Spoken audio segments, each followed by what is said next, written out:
¿Qué tal? Buenas tardes, mi nombre es Rafael Durán González.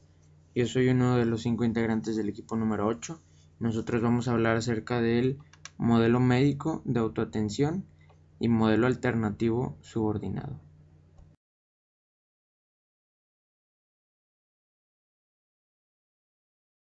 Bueno, cuando se hablan de modelos y de formas de atención de distintos padecimientos, no podemos enfocarnos solamente en lo que es la biomedicina que ya conocemos basada en la ciencia, sino también debemos de incluir los distintos saberes que tienen propósitos en común, que son la atención, el tratamiento y el diagnóstico de enfermedades. Junto a estos saberes y a la biomedicina, se toma también en cuenta el contexto, que va a incluir lo que es la religión, el entorno étnico, la cultura, el entorno político, la economía del paciente que está enfermo, para poder entender así mejor el cómo todo esto influye en conjunto dentro del seguimiento de su enfermedad, de su padecimiento, y cómo todo esto empeorará o mejorará el pronóstico. A todo esto en conjunto se le llama el pluralismo médico, en el que se utilizan los diferentes saberes para el tratamiento de las enfermedades, como ya dijimos anteriormente, y pues este pluralismo médico es el que predomina en la sociedad para la atención de pacientes. Predomina gracias a la globalización de los saberes, y esta globalización se da a consecuencia de las grandes migraciones de grupos étnicos, a la expansión de la industria químico-farmacéutica, a la integración de nuevos grupos sociales que vienen consigo las nuevas costumbres, los diferentes métodos médicos que se conocieron empírica o científicamente, pero todo esto se va integrando dentro de una misma sociedad que está creciendo. Pues al estudiar los distintos saberes de los que ya hemos estado hablando, pues no podríamos estudiar, o no se debería de estudiar uno a uno como tal. Por ejemplo, no podríamos estudiar la herbolaria sola, porque si la estudiáramos la herbolaria como tal, terminaríamos por excluir los diferentes saberes que queríamos en un inicio contemplar para hacer una visión más amplia sobre todo lo que conlleva el pluralismo médico. Entonces necesitamos estudiarlo dentro de un conjunto social para llegar a observar cómo se articulan, cómo trabajan, cómo se apoyan en conjunto, y, y pues al estudio del conjunto social también se requiere incluir las estrategias de atención utilizadas por los diferentes especialistas de la sanación, como lo son las atenciones utilizadas por los médicos, las atenciones utilizadas por los curanderos, por los sanadores, por las parteras, para tener una visión más amplia de los diferentes saberes. Al estudiarlos de esta forma, los podemos encontrar algunos de los ejemplos que les voy a mencionar, como los tipos de saberes implementados por los médicos, que pueden ser los médicos naturistas, los médicos homeópatas, los tipos implementados por los curanderos, que es en sí el tipo popular, como los hueseros, como los brujos, como los parteros, las parteras, los de tipo alternativo, que se conoce un ejemplo, la bioenergética, algunos derivados de la biomedicina, como es la acupuntura, también podríamos mencionar la moxibustión. Y en cuanto a la sociedad, algunos grupos de ayuda se organizan para, por ejemplo, atender los problemas de alcoholismo, como lo es el grupo de Alcohólicos Anónimos, algunos clubes de diabéticos. Pero pues al final todos estos, como muchos otros saberes, pero pues estos ejemplos que les di fue para aterrizar más el concepto de esto.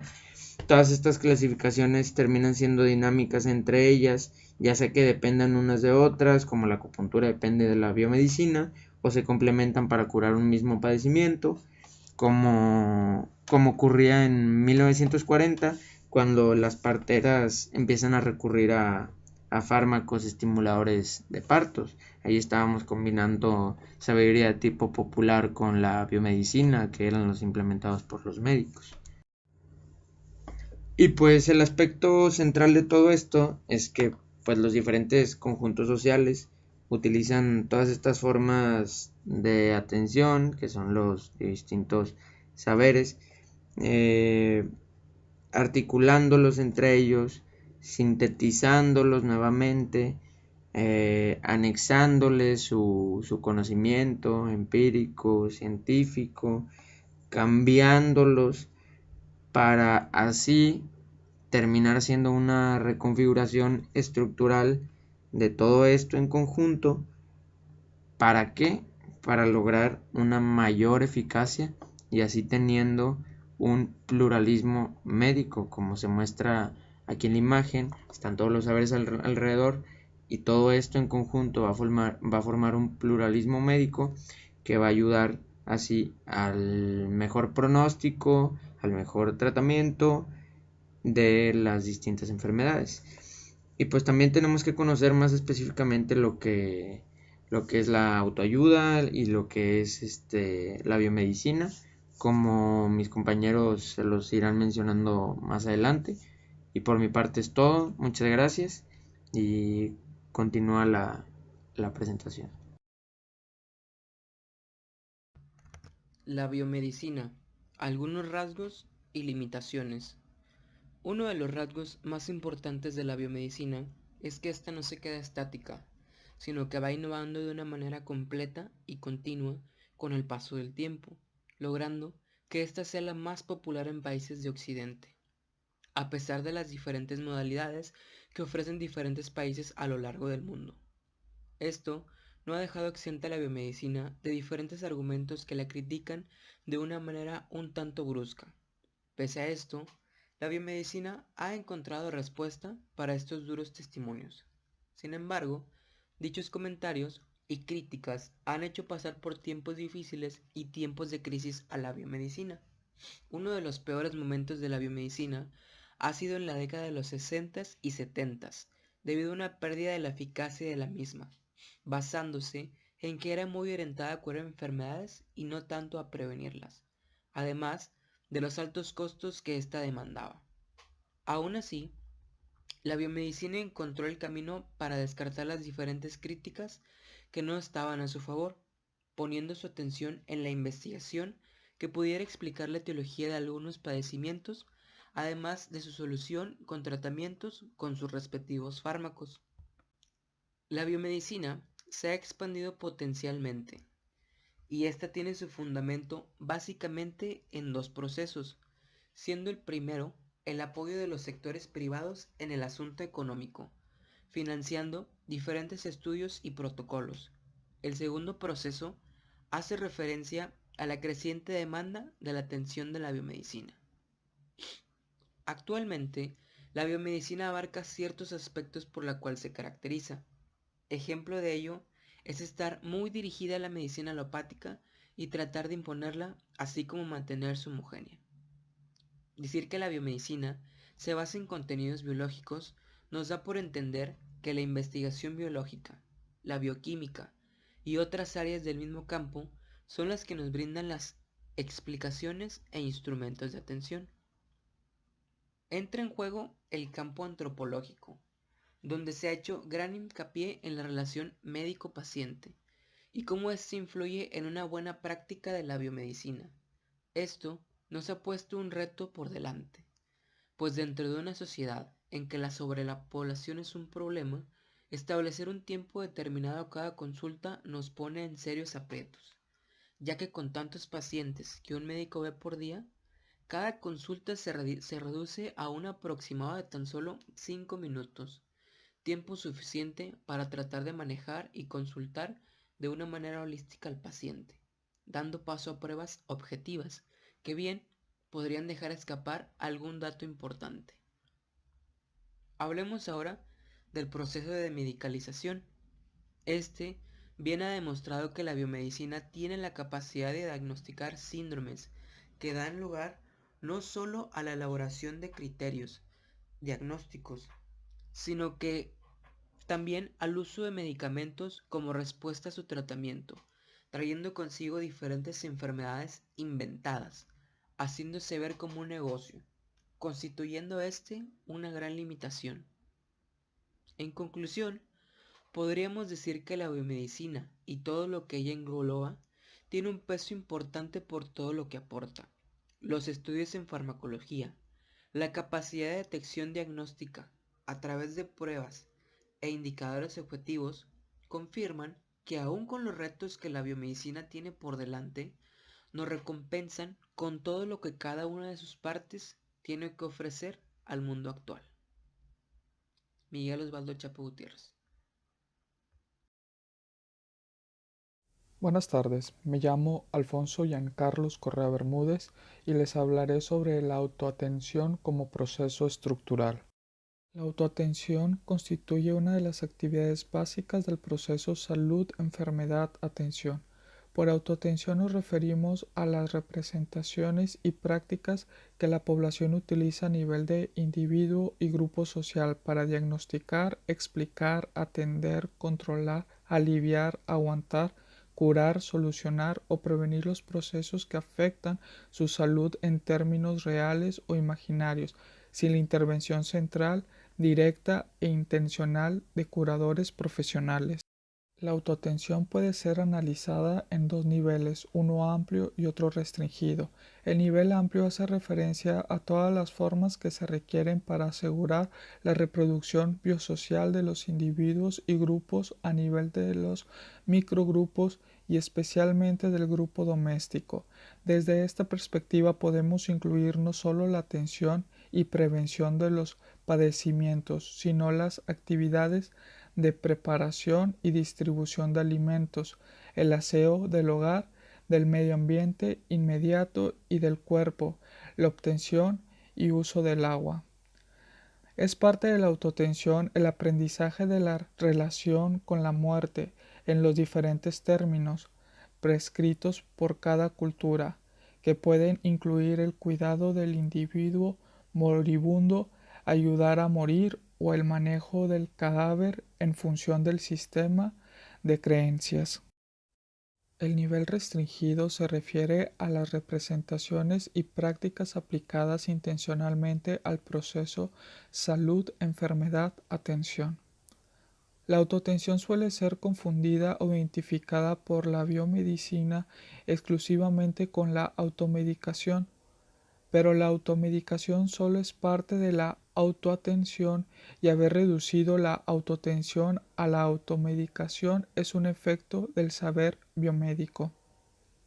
Los aspectos del proceso de autoatención como un proceso estructural constante aunque en continua evolución.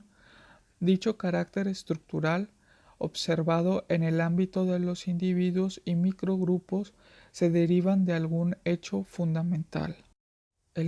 La autoatención constituye uno de los procesos básicos para asegurar la producción y reproducción biosocial y sociocultural de los individuos y los grupos, lo cual puede constatarse a través de los procesos de salud, enfermedad, atención. Todo grupo pequeño y en particular el grupo doméstico se caracteriza por la frecuencia, recurrencia y continuidad de episodios de enfermedades, dolencias, daños o problemas que afectan la salud de uno o más miembros de dichos microgrupos. La mayoría de estos episodios son leves y transitorios y pueden hallar solución o cuando menos alivio a través de las acciones de los miembros del grupo. La sobre todo el grupo familiar, donde la mujer en su papel de esposa y madre es la que se hace cargo del proceso salud, enfermedad, atención de los miembros del grupo. La mujer es la encargada de diagnosticar el padecimiento y por tanto de manejar indicadores diagnósticos, además de establecer una evaluación de la gravedad o levedad del mismo. Será ella quien implemente los primeros tratamientos y decidirá por su cuenta o de acuerdo con otros miembros del grupo familiar la demanda de atención. La decisión de consultar a un terapeuta profesional y las acciones realizadas después de la consulta constituyen también parte del proceso de autoatención. No cabe duda que la gravedad o el recrudecimiento de una enfermedad, la complejidad de la misma, la necesidad de aplicar tecnologías sofisticadas, la existencia o no de cobertura de las diferentes formas de atención, así como la pertenencia a algún sistema de seguridad social, incidirán en el tipo de atención y autoatención desarrollado. Los grupos domésticos han desarrollado estructuralmente la figura de lo que ahora se denomina cuidador, es decir, aquel miembro del grupo que cuida especialmente a los niños y a los ancianos en su vida cotidiana, incluyendo el cuidado especial del individuo durante sus enfermedades, sus discapacidades o limitaciones derivadas del envejecimiento. Hay un conjunto de procesos sociales, económicos e ideológicos que han impulsado determinadas formas de autoatención en las sociedades actuales. Generalmente se sostiene que el desarrollo de la industria químico-farmacéutica y la publicidad están involucrados con esta tendencia al consumo de determinados productos. También se ha señalado que el surgimiento de ciertas ideologías centradas en la búsqueda de una salud perfecta y de una especie de eterna juventud o de ciertos equilibrios psicofísicos ligados o no a concepciones religiosas o consumistas han impulsado determinadas formas de autoatención y automedicación. Bueno, buenos días, mi nombre es Héctor García. Yo les voy a hablar sobre la biomedicina como generadora de autoatención. En este tema, el autor nos muestra ejemplos sobre lo contradictorio que puede llegar a ser la medicina actual al promover una cultura de autocuidado, es decir, el control de la natalidad, el uso de dispositivos de barrera para la prevención de enfermedades de transmisión sexual, la revisión periódica de tamizajes para enfermedades como diabetes, cáncer cervicouterino, etc. Pero al mismo tiempo, como la biomedicina condena la automedicación y lo difícil que puede llegar a ser diferenciar la línea que separa el autocuidado de la automedicación. El autor pone también en manifiesto la existencia de un nuevo tipo de paciente, el cual se involucra más en su tratamiento, de manera que este cambia la frecuencia o la cantidad de las dosis de su medicamento en función de su experiencia como enfermo, por lo que comenta que ahora la relación médico-paciente es más dinámica, lo cual creo que se expresa a medias, ya que por lo que yo he podido observar, estos cambios no provienen tanto de la experiencia del paciente, sino en la gran cantidad de información a la que se tiene acceso, lo cual les da a los pacientes un mejor panorama sobre sus opciones, o bien les presenta información desorganizada, generalizada o alarmante, que al momento de la consulta pues se tiene que abordar para que no haya confusiones. El autor en algún momento propone que más allá de cuestionar o estigmatizar la automedicación e intentar prohibir la adquisición de medicamentos, se utilice la automedicación de forma deliberada, y hace referencia sobre cómo en algunos países de primer mundo los medicamentos no son controlados por receta y al contrario se les invita a los ciudadanos a tratar enfermedades de transmisión sexual, dolores de cabeza, etcétera, por sí mismos, lo cual en mi opinión saca a relucir el poco conocimiento médico que tiene el autor y probablemente también las autoridades que aprobaron este tipo de campañas. Algunos ejemplos por los que esta no es una buena idea son la resistencia a los antibióticos, el Cushing secundario al uso de antiinflamatorios esteroideos y la enfermedad ulceropéptica secundaria al uso de inhibidores de COX-1. Lo siguiente cito textualmente de parte del autor, dice que el sector salud debería enseñar a la población a automedicarse correctamente y no solo autocuidarse. Lo que propongo no es eliminar la crítica, sino fundamentarla, pero lo más importante es tratar de mejorar los comportamientos de autoatención a través de una reorientación de las acciones de educación para la salud. Y después aclara que su solución no supone eliminar ni limitar la responsabilidad del Estado sobre las acciones de la enfermedad, ni implica reducir la función de los servicios de salud para colocarlos solo en la sociedad civil. Y esto me resulta bastante contradictorio, ya que pues por un lado quiere que se dediquen recursos, muchos recursos, a cambiar las campañas de promoción y educación para la salud, con el fin de fundamentar a la sociedad del por qué se critica la automedicación, pero a la vez, pero por otro lado no quiere que se critique la automedicación y que el ciudadano tenga los propios medios para automedicarse. Y que no disminuya la responsabilidad del Estado y el sistema de salud sobre, valga la redundancia, sobre temas de salud, lo cual no me parece factible, ya que si le das más, digamos, poder al ciudadano para automedicarse, pues no puede conservar el Estado la misma responsabilidad a la hora que los efectos secundarios se llegaron a presentar. Y pues bueno, para concluir, la verdad es que tuve sentimientos encontrados al leer el texto, ya que si bien intenté ponerme en el lugar del autor al momento de lo que quería expresar, la verdad es que no logro digerir la crítica que se realiza hacia el sistema de salud, ya que está muy cargada de prejuicios y la verdad es que no tiene nada relevante que aportar. Gracias. Mi nombre es Ociel García Ramos y hablaremos de la enfermedad y muerte en población triqui migrante a la Ciudad de México. Este es un tema que habla sobre el impacto que la migración de la población triqui de Oaxaca hacia la Ciudad de México y la importancia que tiene en los aspectos de salud, enfermedad y atención. La Ciudad de México cuenta con grandes recursos para la salud. Lástima que pues en la población indígena estos beneficios pues no van del todo debido a que aún hay barreras sociales como su etnia, su religión, su estado socioeconómico, como culturales, en este caso su lengua, su educación, su vestimenta.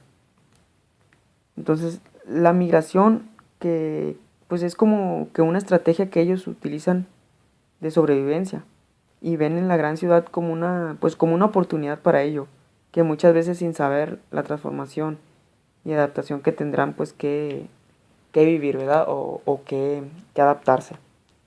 ¿Cómo viven los triquis de la Merced? Ellos llegan de la Mixteca Alta de Oaxaca, que es una zona de muy alta pobreza. Llegan y se asientan en una zona comercial de la Merced, que está cerca del centro histórico.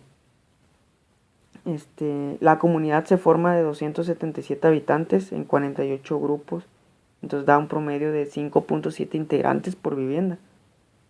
Sus actividades productivas van desde la venta de artesanías, pero los varones, esto es más en mujeres, los varones suelen irse en temporadas hacia lugares turísticos pues para ganar más dinero. Tienen una ganancia aproximada de 150 pesos al día, esto es por familia. Su dieta y escolaridad es muy deficiente, ya que pues la mayoría de la dieta se conforma de comida chatarra y aproximadamente el 27% es analfabeta. Entre los datos epidemiológicos, datos demográficos y epidemiológicos, bueno, las causas y frecuencias de muerte. Los datos fueron cualitativos, ya que se obtienen a través de los grupos domésticos. Entonces, el primero que son las principales causas de mortalidad en población infantil, reconocidas por las madres en su historia familiar. Este es un cuestionario que se aplicó a las familias triquis de la Merced. en la cual te habla de las causas de muerte, el lugar y el número. La importancia aquí es que 9 fueron en menores de 1 año y 7 entre 1 año y 4 años. Las principales causas de morbilidad infantil en la población Triqui de la Merced, esos fueron en niños menores de 5 años, y ese es un informe epidemiológico de un centro de salud Centro de Salud Candelaria en el año 2000. Y entre las principales causas de enfermedad en la población infantil reconocidas por Madres Triqui en la Merced, igualmente es un cuestionario que se realiza a las familias, y tienen como que mucha relación. Por ejemplo, la diarrea, que lo llaman como que el mal de ojo, el dolor de cabeza le denominan aire, dolor de panza lo asocian con porque tienen lombrices, o sea, una parasitosis, y pues no comer lo denominan como empacho. Las principales causas de consulta con los curanderos o curadores tradicionales, ellos, la gran mayoría va o frecuenta mucho lo que es con los curanderos, incluso las parteras, ¿verdad? Recursos de atención al proceso, bueno, ellos cuentan tienen cercano un centro de salud, en la cual se les refiere que la consulta es de forma gratuita, pero pues a veces esta población indígena recibe mucho rechazo y discriminación por parte del personal. Entonces ellos tienen como que opciones, van a farmacias a sus alrededores, con médicos particulares, en dado caso que tengan recursos. Y mencionado anteriormente, pues también van con curanderos, con parteras.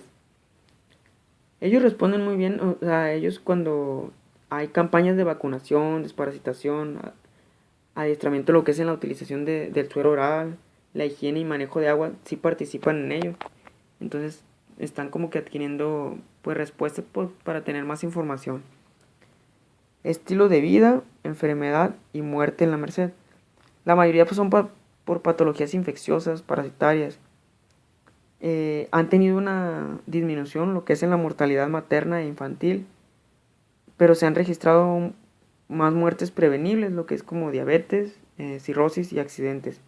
Entonces, pero ya si se compara con los triquis de la región de donde vienen, con lo de la Merced, pues las condiciones de vida, sanidad, alimentación, morbilidad, mortalidad y pues ya lo que viene siendo accesos a servicios de salud, pues hay una amplia mejoría en todos estos aspectos. Entonces, como conclusión, pues ellos deciden migrar. Esto es debido a lo pesado que es el trabajo allá. Y pues no solo eso, sino que si no trabajas, no comes. Allá no se maneja el dinero porque no venden nada. O sea, su trabajo es para comer, lo que hacen es para comer. Y aparte, pues de que es muy común la violencia. En cambio, pues cuando se vienen a la ciudad, sí se gana dinero, y pues para comer es menos la dificultad, o sea, es menos batallar. ¿Por qué? Porque todo lo venden pues preparado o fácil de preparar. Aparte cuentan con servicios, con servicios de salud, servicios pues para alimentación, cosa que en su región carecen de ello. Gracias.